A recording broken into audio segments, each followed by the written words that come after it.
माता सती द्वारा भगवान श्री राम की परीक्षा लेने की कथा रामायण के कई संस्करणों में वर्णित है। इस कथा के अनुसार जब भगवान श्री राम अपनी पत्नी सीता की खोज में वन में भटक रहे थे, तब उनका सामना शिव पार्वती सती से होता है। यह कथा विशेष रूप से इस प्रकार है। भगवान राम और माता सीता के वनवास के दौरान माता सती ने देखा कि भगवान राम अत्यधिक दुखी और असहाय दिखाई दे रहे थे, क्योंकि माता सीता का अपहरण रावण द्वारा हो गया था। जब भगवान शिव और माता सती इस दृश्य को देख रहे थे, माता सती के मन में शंका उत्पन्न हुई। उन्हें यह समझ में नहीं आया कि भगवान विष्णु के अवतार श्री राम, जो संपूर्ण जगत के स्वामी हैं, कैसे इतने व्यथित हो सकते हैं। माता सती भगवान शिव से पूछती हैं कि क्या ये वही भगवान विष्णु हैं? शिव जी ने उन्हें समझाया कि श्री राम वही विष्णु के अवतार हैं, जो मानव रूप में लीलाएं कर रहे हैं। फिर भी माता सती ने यह सोचकर उनकी परीक्षा लेने का निर्णय किया कि वे स्वयं जाकर भगवान राम की परीक्षा लेंगी। माता सती ने सीता का रूप धारण किया और भगवान राम के समक्ष प्रकट हुई। भगवान राम ने तुरंत ही सती को पहचान लिया और उन्हें प्रणाम किया, यह कहते हुए कि वह माता का स्वागत करते हैं। भगवान राम ने सती को यह भी बता दिया कि वह उनके वचन और रूप से भलीभांति परिचित है।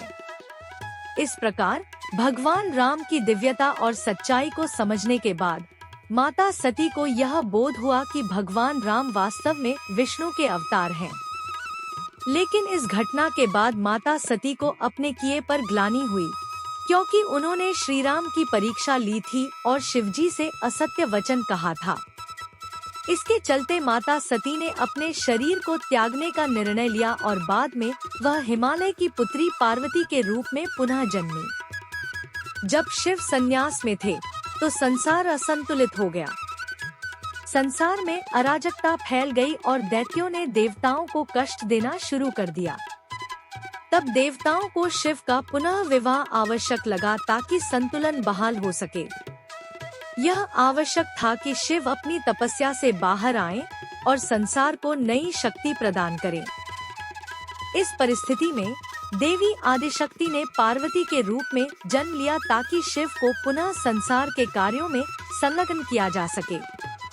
पार्वती का जन्म पर्वत राज हिमालय और माता मैना के घर हुआ। हिमालय जो पर्वतों के राजा थे और मैना ने कई वर्षों तक तपस्या की थी ताकि उन्हें एक दिव्य संतान प्राप्त हो। उनकी प्रार्थनाओं के फलस्वरूप देवी शक्ति ने पार्वती के रूप में उनके घर जन्म लिया। पार्वती का नाम भी पर्वतों से संबंध रखता है, क्योंकि वह पर्वतों की पुत्री है।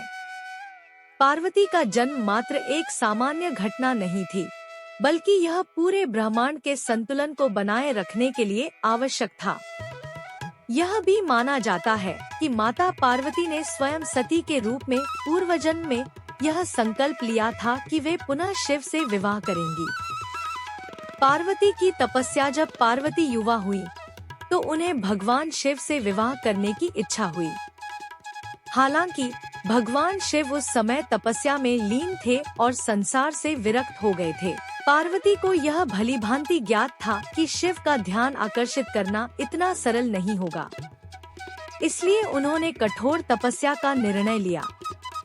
पार्वती ने घोर तपस्या की, जिसे देखकर सारे देवता भी आश्चर्यचकित हो गए। उन्होंने अपने शरीर को कठोर परिस्थितियों में ढाला और वर्षों तक केवल वायु और पत्तों पर जीवन यापन किया। उनकी तपस्या से धरती तक प्रभावित होने लगी।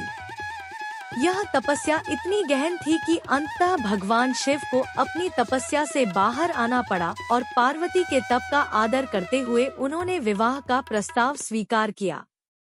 वीडियो अच्छा लगे चैनल को सब्सक्राइब करें। हर हर महादेव जरूर लिखें।